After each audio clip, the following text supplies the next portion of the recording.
বর্তমান পৃথিবীর যে অর্থনৈতিক সিস্টেম চালু হয়েছে,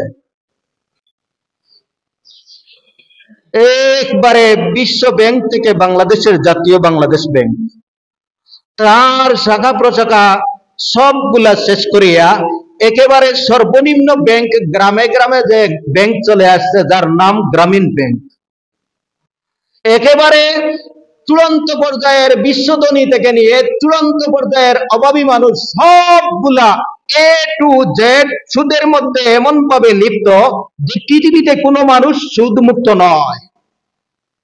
পৃথিবীতে কোনো মানুষ সুদ মুক্ত নয়। ওদের সাথে আরো কিছু মানুষ যারা সুদের লেখক হয়। কোথায় চাকরি করো? ব্যাংকে করি। দেখবেন আল্লাহ বলছেন হাসরের দিন মাতাল হবে, আর আমরা দেখি দুনিয়ার জগতে ওই সমস্ত ব্যাংকাররা মাতাল পাগল।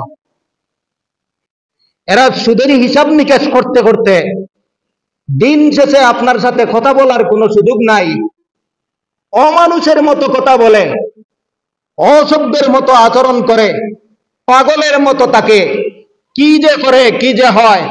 ওই শুধুমাত্র ব্যাংকের মধ্যে যে লেনদেন করে সুদের লেখক হওয়ার কারণে তার মাথা এ টু জেড সম্পূর্ণ পাগল পারা হয়। আল্লাহ বলেন দুনিয়াতেও পাগল হবে, আখিরাতে তাদেরকে হাসরের দিন পাগল বানাইয়া উঠানো হবে।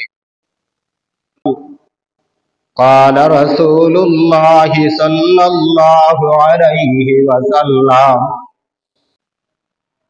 ليأتين على الناس زمان لا يبقى منهم أحد إلا آكل الربا فإن لم يأكله أصابه من غباره।